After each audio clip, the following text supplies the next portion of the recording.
होली का त्योहार हिंदू धर्म में बहुत महत्वपूर्ण है और इसके पीछे एक प्राचीन कथा है। कहानी प्रहलाद और उसके पिता हिरण्यकशिपु की है, जो एक दैत्य राजा था।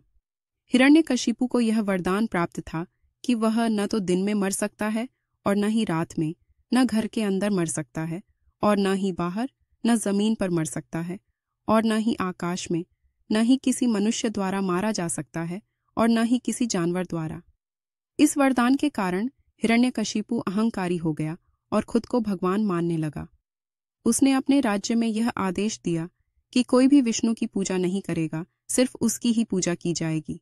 लेकिन हिरण्यकशिपु का पुत्र प्रहलाद भगवान विष्णु का भक्त था। उसने अपने पिता के आदेश की अवहेलना की और भगवान विष्णु की पूजा जारी रखी। इससे क्रोधित होकर हिरण्यकशिपु ने प्रहलाद को मारने के लिए अनेक प्रयास किए, लेकिन हर बार प्रहलाद भगवान विष्णु की शक्ति से बच निकलता।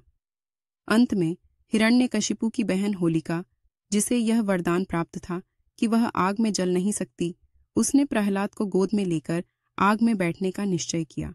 उनकी योजना थी कि प्रहलाद जल जाएगा और होलिका सुरक्षित बच निकलेगी। लेकिन जब वे आग में बैठे तो चमत्कार हुआ। विष्णु भगवान ने प्रहलाद की रक्षा की और होलिका जलकर भस्म हो गई, जबकि प्रहलाद सुरक्षित बच गया। इस घटना के बाद भगवान विष्णु ने नरसिंह अवतार लिया, जो आधा मनुष्य और आधा सिंह था।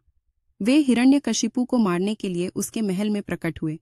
हिरण्यकशिपु के वरदान के अनुसार नरसिंह ने उसे न तो दिन में और न ही रात में, बल्कि संध्या के समय मारा।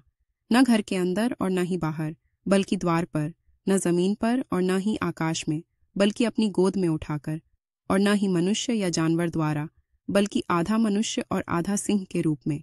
इस तरह भगवान विष्णु ने हिरण्यकशिपु का वध कर दिया और प्रहलाद और धर्म की रक्षा की। इस विजय के उपलक्ष्य में लोगों ने खुशियां मनाई और आग के चारों ओर नृत्य किया। इसी कारण से होलिका दहन की प्रथा शुरू हुई, जहां लोग बुराई पर अच्छाई की जीत का जश्न मनाते हैं। अगले दिन, जिसे हम रंगों की होली के रूप में जानते हैं, लोग एक दूसरे पर रंग और पानी डालकर खुशियां मनाते हैं। यह पर्व न केवल बुराई पर अच्छाई की विजय का प्रतीक है, बल्कि यह एकता, प्रेम और भाईचारे का संदेश भी देता है। होली हमें सिखाती है कि चाहे कितनी भी बाधाएं आएं, अगर हमारा विश्वास और निष्ठा दृढ़ हो, तो अंत में विजय हमेशा अच्छाई की ही होती है।